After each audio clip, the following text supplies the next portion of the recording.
Now here's a look at the overnight lows. Yeah, this is a little scary. If you have any gardens that are still going, I think tonight's going to be the night they definitely get zapped. All the roads, you're starting to get the melt, and we live kind of on a hillish neighborhood, so I follow the little mini river all the way down to like the main street, but I find myself cruising along the shoulder and crunching up all that melting just to get some of it out of the way. Just like, take that, snow. I totally caught the ice earlier today, and Bryn said something like, hey, slow down, or something like that. When a 3-year-old schools you. Wow, okay.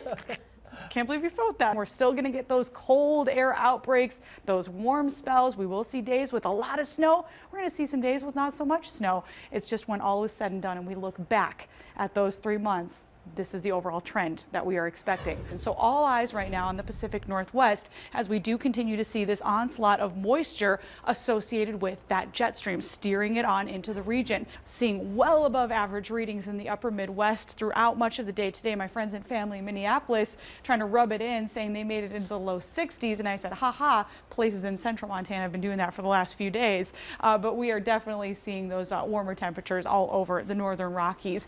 And notice now, this atmospheric river event bringing in significant rainfall to the state of California, more specifically southwestern California, right along the coast there.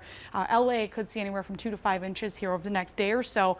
Already seeing flooding problems down there. Now for us, some of that system will be impacting the region. It is not going to be that intense, however, as we head into this upcoming weekend. Just kind of a little side swipe of it, if you will. Average this time of year, upper 50s to low 60s, so we're pretty close to that. Lows tonight, low to mid 30s. We'll see mostly cloudy skies, a couple of showers from time to time. However, we'll see a lull in activity late tonight into the first part of the day tomorrow. Now we have a winter storm watch out. This is Sunday morning until Monday afternoon, and this is the big show, you guys. This is the one that's really going to cripple our driving conditions in the northwest quarter of the state. This is 4 different model predictions of what we could see for accumulating snowfall and Kalispell between now and Tuesday morning.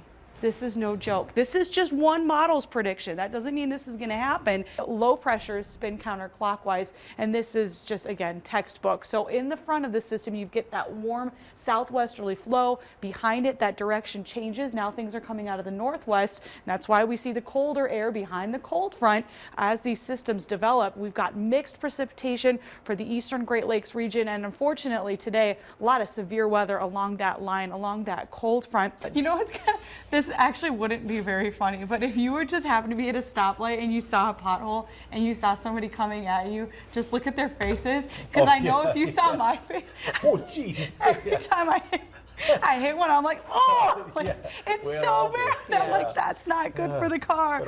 But you can't see them when they're full of water. They're trying so hard to fill them, but this weather is just eroding those roads so fast that, you know, we got to just wait for a nice dry spring. No kidding.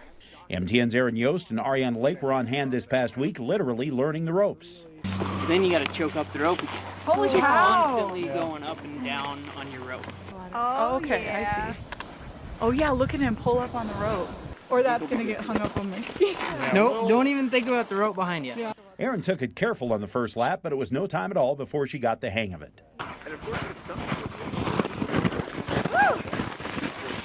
That was cool. Kind of had a big old storm move through Missoula briefly earlier this afternoon. It was kind of exciting. It was beautiful. It was just beautiful. You will always find me on the Missoula roadways because I will be stopped at the light. Don't worry, I don't stop in the middle of traffic. But I look up through the window. I look through the window. Take some video. Oh, I wish we didn't have that cell phone ordinance. No, it was Let's call the mayor, right? We must complain. Can I be exempt, please? So she can take video of the storms. It's a public safety issue, really, man. Oh my gosh. But with storm number 1, this is what I'm expecting to see through Saturday morning. Most of our valley locations, 1/4 inch to 3/4 inch. This is the end of their driveway. You can see that berm just piled up right there behind them. It's kind of looking like my driveway as well, Sarah. We are going to see some more snow, especially if you're in west central and southwest Montana. But what we're missing out on today for a lot of these storms right now is some low-level wind shear. So that's the lower levels of the atmosphere. You get that wind coming in from one direction. As you go up higher, that that directional kind of change, and it literally puts a spin on the storm. And when you get that, you need some significant wind speed increasing with height. You can get those storms to tilt, and once they tilt, you get the downdraft and the updraft in two separate places of the storm, so the downdraft can't collapse the storm. So it tilts, and think of yourself just running really fast, you just go a little bit faster. So that's what's lacking. Don't get me wrong, we have had more severe hail reports today out of any other day so far of 2016. These yellow flashes right here are severe thunderstorm watches, and then the red ones, those are tornado watches, and we have had reports of tornadoes today as well as severe weather. So a lot going on across that part of the country. Thankfully, we did know that it was coming, so a lot of folks hopefully paying attention there. Now for us, we are still sitting in a trough of low pressure. So what that means is we are continuing to see these unsettled conditions. Usually in troughs, you get below average temperatures. We were just below the norm today, but definitely what I'm trying to say is that we've got some shower activity, and as long as we're in that trough, we could see the potential of that here over the next few days, and that trough is going to stay in place too, right into the Memorial Day weekend. I don't know about cats and dogs, but Erin Yost updates us with the changing weather conditions going into Friday. Erin? I think we can go with cats and dogs tonight. I can still hear it too from the studio roof. It is really coming down out there, and it's good because we could use the moisture. A lot of us still dealing with those drought conditions across western Montana. Tonight is going to be a good night to maybe open the windows. We're going to get a couple more nights though where that'll be a lot more comfortable. But tonight's lows for the most part in the low to mid 40s depending on where you're located. And the reason for that, we are seeing this light gray kind of disappear. What that is kind of some minor cloud cover right now. We've got those clear conditions headed in overnight tonight. Now that combined with this cold air mass in place and even some snow on the ground for some folks will cause what's called radiational cooling. So we're really going to cool down in a big way tonight, hence this freeze warning out. For us in the northern Rockies, we've got this disturbance moving through as we speak that did bring some significant moisture once again today to the northwest quarter of the state. That is now shifting a little bit further to the south, and it will lighten up and eventually kind of die out overnight tonight. However, we're seeing those numbers in Kalispell continue to rise. Now Thursday, cool front will move through the region, kick those temperatures back just a touch, give us again another chance for a spotty shower or thunderstorm, but more so I think than anything, you'll notice the increase in wind speed on Thursday. But beyond that, smooth sailing as that ridge builds in. And you are our resident science enthusiast, and you've got factoids, and you are so excited about this. Are you going to stay up? Yes, I'm saying. Well, actually, I think I'm going to try to go to sleep. I probably won't be able to fall asleep because I'm so excited. But I think I'm going to get up at like 3. That's to watch it in its best. I've seen it off and on over the years, including 2009. When it's this high, the count is very impressive. Yeah. It is worth it. It is. I mean, this is going to be the first year since 2009 that we're going to see this outburst sort of thing happening. So what that means is it goes from the typical 80 meteors per hour to about 150 to 120 meteors per hour. So here's a little bit of what you need to do. I know Jill just kind of recapped this for you, or said to you, so I'm just kind of recapping. But one thing not on here is something to think about. The meteors that you're going to see tonight are from comet flybys that happened hundreds, if not thousands of years ago. They have traveled billions of miles in space before this sort of kamikaze mission running into our atmosphere. So the cool thing too is that these things are cruising at about 132,000 miles per hour. That's how fast these meteors go, and that's about 500 times faster than the world's fastest car. So they're really cruising out there. Hopefully you guys are going to be able to send us some pictures or even some video of what you might be able to see. Now what we have going on right now is a cold front sagging out of Canada. That's going to set up shop right across west central Montana. Now right now the focus being felt in the west central part of the state. So here's what's going on. We've got this extremely powerful jet stream right now poised right at the region, and jet streams are fast moving rivers of air way up high in the atmosphere.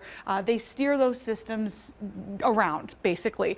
They are fast moving, but this one right now cranking at about 200 miles per hour. So what that means is the systems are going to be more potent. We are going to see wind mixing down to the surface, not that kind of wind, but very gusty conditions, and just a lot more oomph when you get the jet stream in that sort of sense. I love it. Yeah. And you just smell the barbecues. Not that I can smell them Right now my allergies are like horrible. Yeah, you are struggling with that. Oh my gosh. We're But with you. normally you can smell barbecues and I smelled freshly them for cut you. They were grass. great. Thank you. Yeah, you bet. I know, I can't even taste. It's such a waste. Oh, this stuff needs to leave. We are seeing our system starting to move off towards the east, and we've got this nice ridging taking place. And this is what's going to cause us to have a very cold night tonight. These clouds starting to break up. Following that system out of here, we've got some fresh snow on the ground for some folks and a very cold air mass in place behind the passage of a cold front. That's what's called radiational cooling. Without the clouds tonight, we're losing our blanket, so it is going to be quite chilly. The coldest we have seen so far this year for sure for many of our valley locations. It's looking fantastic. A lot of sunshine out there. Slim chance for a spotty shower right along the northern Rocky Mountain front, but it's looking great. We're sort of left in between things that are happening. We've got that system leaving, a ridge of high pressure trying to build just to our south in the west. So we're going to be on the northern fringe of it here for the next couple of days. Still going to be good, still going to get warmer, but we will see some clouds from time to time and a slim chance too for a spotty shower or thunderstorm during the late afternoons here over the next couple of days. We get the cold tomorrow morning Yeah. and then the sunshine tomorrow afternoon start and then all over a again. ton of rain Thursday Yeah. night, Friday into early Something Saturday. going on here. Something going on. Mother Nature's Seasonal having fun. change, Yeah. that's what's going on. exactly it. We are getting a good run from our money from Mother Nature here over the last couple of days. Many of us seeing our first snowfall of the season. That's what we saw in Missoula this morning. This is some great video was sent in by our friend Sandy Burton. So today is the day people are looking, going snow boots or rubber boots. Oh my gosh. And it's a hard choice right It's now. insane Yeah. out there. And tonight it's going to be the snow boots with like the good grippies. Oh, yeah. Because it's all going to Oh, refreeze. freeze again. Here we and it's go. going to be that crunch, Yeah. you know, when you step Yeah. on it after Ew. it's all slushy. Don't like that stuff. I've got some good news. What's that? Eastbound I-90 Snoqualmie Pass is open. Hey, first time in 2.5 days or whatever. Oh my gosh. I know this doesn't directly impact Oh, us, it but a does with a lot lot of of people. folks Oh, do, yeah. they travel and whatnot. 4th of July pass earlier today was early, a yeah. mess. But I was reading the little discussion that the guys had for Snoqualmie Pass, and it was either eastbound or westbound, but 20 to 30 trees were down, blocking one of those ways bad. completely. Snow and ice knocking Snow stuff and down. ice from Yeah. the system that we saw over the last couple of days. And then another on the opposite side, 20 to 30 trees, they needed a tree faller to come and Yeah. take them out because they were just ready to go. So that's why that thing has been closed over the last couple of days. Just hire some beavers. And then you wouldn't I don't have even those think trees. they could No, work they probably fast wouldn't. No, probably not. It's been a bummer over there, not to mention, some slides and whatnot, but thankfully this stuff coming to an end. Colleen, thank you for this cool capture. This robin was a little confused standing on a melting pond in Hamilton this morning. We've been lucky enough to see some of those inversions mix out. It's been warm for a lot of us over the last couple of days, but Hamilton just the other day, 52 degrees for the high. That wasn't today, but it's definitely doing a number on our snowpack in the valleys, melting things up a bit. Across the country, we've got this system across some of the Midwest, more towards the Ohio River Valley and the Mississippi River Valley. We've got some severe weather on the southern end of it as well, but all eyes on the western U.S. as we continue to see some systems moving on through. Now, this is kind of a nice picture. We don't have as much precipitation as we've seen over the last couple of days, but it is still there, and it is mixed precipitation. This system, though, on its way out. You can see Lolo Pass on the top, Lost Trail Pass on the bottom, mountains, yes, starting to see some snow, so we will hold on to that potential here, especially for the 3L passes as we move into the overnight hours. Newly issued air quality alert for Lincoln County, also seeing this impacting Thompson Falls, although not technically under that alert. Air quality a little poor in those particular areas. Here's Polson earlier, St. Joseph Medical Center ICAM, our time lapse in Missoula of the St. Patrick Hospital ICAM. You can still see some of that yuck in the valley floor. 34 degrees our current temperature. We did hit 35 today. That's 1 degree above average, and this was the first time Missoula has been above freezing for both high and low temperature this year. We're at 35 for Kalispell, Polson, Sealy Lake, popular number, 34 in Stevensville, Columbia Falls checking in with 37 degrees, statewide 30s and 40s. Our lows tonight dipping into the teens to low 20s, and for the most part things will be quiet. We might see a few lingering flurries, but this system again on its way out. Friday we're looking at a nice mix of clouds and sun, dry conditions, which is nice to say finally, and we will see those temperatures dropping just a bit. we've got a weak cold front that'll push through overnight tonight. So we'll see those numbers a little bit closer to where they should be for this time of year. Now this is as we move into the day on Saturday. Notice starting the day off with mostly cloudy skies. By the afternoon, a couple of scattered snow showers to be expected. We've got a couple of pushes of moisture here this weekend into early next week that might bring us a chance for some light snow. Again, one of those on Saturday. Another one will be Sunday evening into Monday. Beyond that, it does look like, unfortunately, we may be talking valley inversion strengthening again and poor air quality by the middle and latter portion of next week. We'll keep you posted.